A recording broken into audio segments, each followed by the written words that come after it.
So now we have just created the organization. Let's look at the Details tab. There are a lot of tabs. Let's quickly go over them. So in the Details tab, it gives the information that we just entered, right, the availability date. This was picked up from the reorganization date. We chose to use that. The type is supervisory. The subtype is department. That's what we chose. This is the code that we had given, 1001. And we also said that include the code as part of the name. And do you see that it is included? Right. The code 1001 is included as part of the name, isn't it? So we did that. And then what else? We set the visibility to be everyone. That's what happened. And then we went to the staffing. We had chosen job management as our staffing model. That is what it is here. And in the roles we had assigned what? Manager, manager. The role of manager. So let's search for it. You can search for the role of manager, right? Oh, didn't we assign? Did we get rid of it at the end? Oh no, there's just too many managers.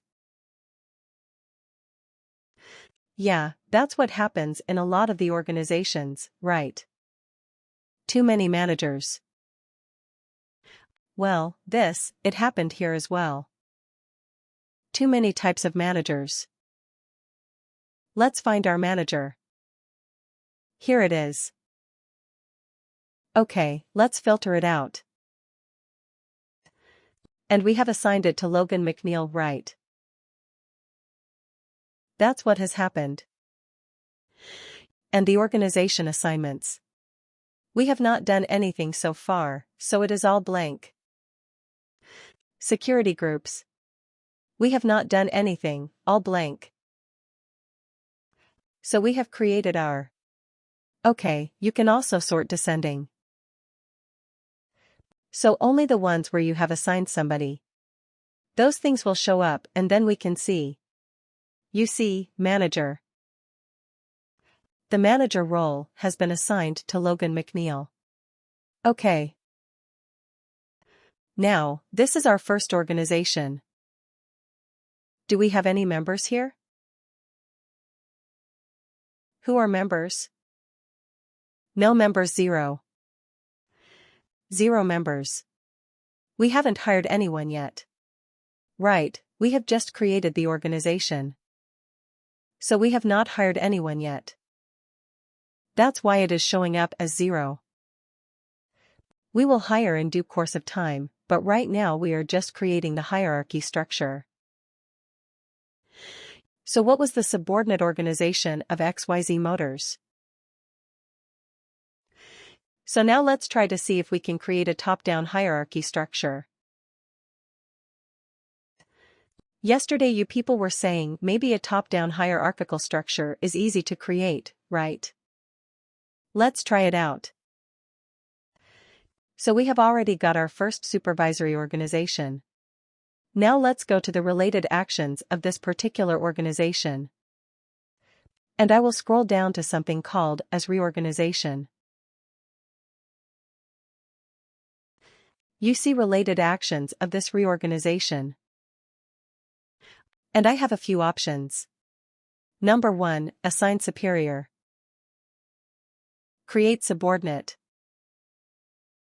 Divide and inactivate. Right.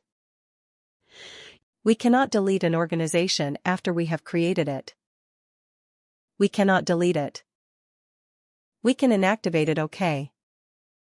So please be careful. Do not just create organizations just for the sake of it. You create an organization only if you need it, okay? So if you do not want, if this organization is no longer needed, you can inactivate the organization, okay? You can also divide an existing organization into two. Like you can split it up. Like, let's say, you have a sales and marketing department as one. But now the organization has grown and you have a lot of people. It is becoming difficult to manage. So what you can do is you can split it up into sales and, let's say, marketing, right? Or maybe you had the IT, or maybe you had the recruiting department, the recruitment. And initially you had 3 people there. But now you have 25, right? So your organization has grown. Your recruiting team has grown as well. So you want to assign a different manager? You want to split it up into 2 parts. Recruiting for IT, recruiting for non-IT, let's say, right? So in that case, you can divide an existing organization into more than one. Now we will talk about assign superior a bit later, but let's create a subordinate, okay? Let's create a subordinate. Let's see this particular option. So how did I get here? Again. Let me show it to you one more time. Related actions of the organization. Reorganization, create subordinate. So it says, okay, what is the effective date of this subordinate? Okay, let's use the same effective date as the 7th of March that we had used for the other one. Click OK. And it will ask, okay, what is the name of the organization? So we will say W, because that is a prefix we are using for everybody. We will say XYZ Motors Executive.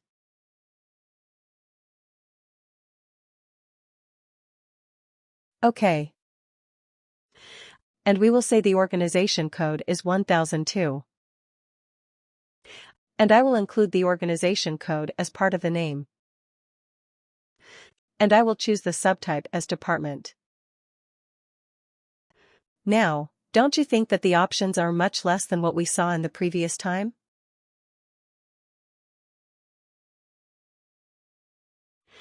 You see, when we were creating our XYZ Motors, it had a red asterisk next to the primary location, right? It was a red asterisk here. But here it is not. It is not asking for the staffing model like job management, position management. It is not asking for the roles. It is not asking for all those things. So because it is inheriting from the superior, it is getting all those things from the superior. Absolutely correct. So you see the primary location. It gives me the option to specify that. But if I do not specify anything, then what happens? Correct. It takes it from the superior organization, so let's try it out. And the roles. You see the roles also. It is not asking me to assign the role of a manager. Because it knows that it will get it from the superior organization. Now, do you want that? Maybe yes, maybe no. If you want to change the roles, you can do it at this particular organization level as well. But as of now, it is inheriting all those values from the superior organization. I will click on Submit. Okay, so I'll just click on Submit. It says, you have submitted. So it takes me back to my XYZ Motors organization.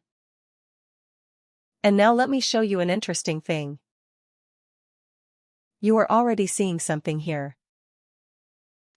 You see, the subordinate is XYZ Motors Executive. And the code is 1002. You will also be able to see it in the Details tab. Here again. Here also you will be able to see the subordinate. Right in two places. This is the first place. This is the second place. In the first place in the number 1 in this particular position. It shows only top 5 subordinates. Top 5 meaning as per the alphabetically. Only 5 in this particular place. Okay, in number 1 it shows only the top 5. If you want to see all the subordinates, you have to come in the place number 2 in the Details tab. Right, if there are more than 5 subordinates and you want to see all of them, you can come and look at this particular place. The second place.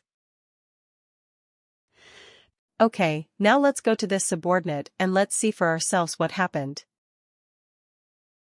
Let's go here. So I'm clicking on this XYZ Motors executive. So now we are in that particular page. The type is supervisory. The superior organization we know is XYZ Motors.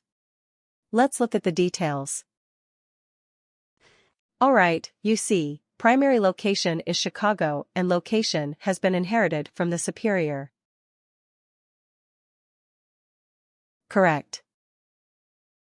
Disability is everyone. We didn't specify, but it got it from the superior. Isn't it? Staffing model is job management. We didn't specify it either, but it again got it inherited from the superior organization, and if I go and look at the roles, you'll see a subtle difference here. Let me just show you the role of manager.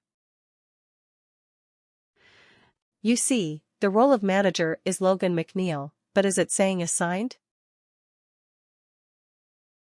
It says inherited. Right, it says inherited. So inherited from what or from where? Absolutely correct. It has inherited that from the superior organization,